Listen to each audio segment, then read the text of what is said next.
Hello again, Math 1010 students. So this time, like I said, we're looking at absolute value inequalities. So we've got one right here. I'll be looking at probably two different possibilities here. The first one's going to be involving a greater than sign, and then the next one we'll take a look at will involve less than. So first things first, whenever you're looking at absolute value inequalities or absolute value equalities, isolate for the absolute value first. Get it on one side of the equals or inequality sign, okay? Very important.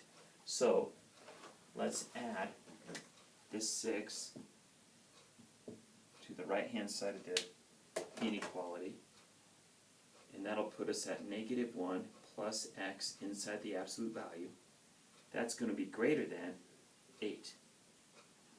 So now, we're looking at two different inequalities at this point. We'll look at the one that hopefully is the obvious one. -1 plus x is greater than 8. And the other one is going to be very similar. It's going to be -1 plus x is less than a -8. Okay, let me talk about this part right here for just a second. Like, how come that inequality switched and how come that 8 became a -8? Well, as you know, the inside of an absolute value, we can be looking at a positive or a negative value, correct? So suppose we looked at it and took a step back and we looked at it as a negative of all that. Right? So the inside of all this -1 plus x, let's take the negative of all of that.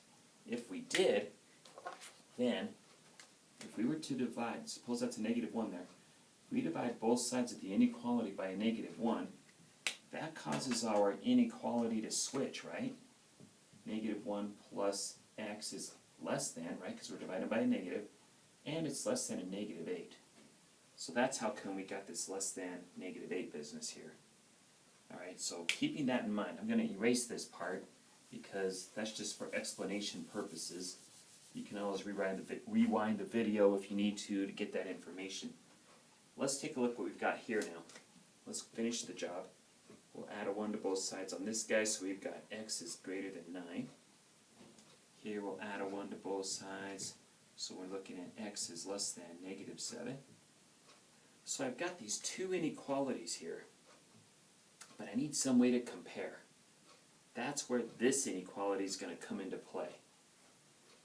If we had an inequality that's greater than, or if the inequality is greater than or equal to, and you need to identify that right here, right after you isolate for the absolute value. That's when you want to be figuring out whether this is greater than or equal to, or less than or equal to. If it's greater than, or if it's greater than or equal to, we've got what's called an OR type situation. If it's an AND, that'd be for the less than or equal to. Well, what's the difference? OR would be, I would say, everything. If it shows up on the number line, then it's in the answer.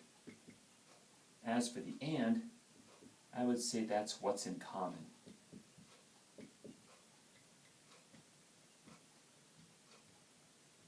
In other words, you're going to have two lines being drawn on the number line, and if it's an AND, where they intersect, that'd be your answer. So what I've got here, since it's greater than, it's going to be an OR. So let's graph what we have thus far. We've got x being greater than 9. So I'll graph that in green here. This x being greater than 9. So here's my 9. And I'm going to go to the right of 9. And I'm going to use a parentheses. The reason for the parentheses is because it's greater than. If it's greater than or equal to, then I would have put a bracket in there. And I might look at an example here in a future video that'll show what happens if you have a greater than or equal to, or some kind of equal. Now let's take a look at this one. X is less than -7. So here's -7, and we're going to be going to the left, right? Because we're talking about values of x that are smaller than a -7. So based off my number line, I can pick up my answer. I'm going to do this in interval notation. So when you talk interval notation, you want to go from smallest to biggest. And I've got two intervals in this answer, okay? I've got the interval from negative infinity to negative 7. That'll be part of the answer. And I'm going to put parentheses on both of them. The negative 7 we talked about, because it's less than, not less than or equal to. And negative and positive infinity will always have parentheses because you never reach it.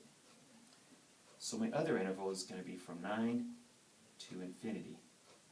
And when you have two intervals in your answer like that, you're going to want to connect them with this union sign, which is, it's kind of like a coupler, kind of like when you talk about the English language, if you join a independent and a dependent clause in an English sentence, you got the and, or, but, things like that, conjunctions. It's kind of like a conjunction. Okay, so you're just connecting two different intervals, and there you have your answer. So in a few minutes, I'm going to get back to you on what happens if you have an and situation.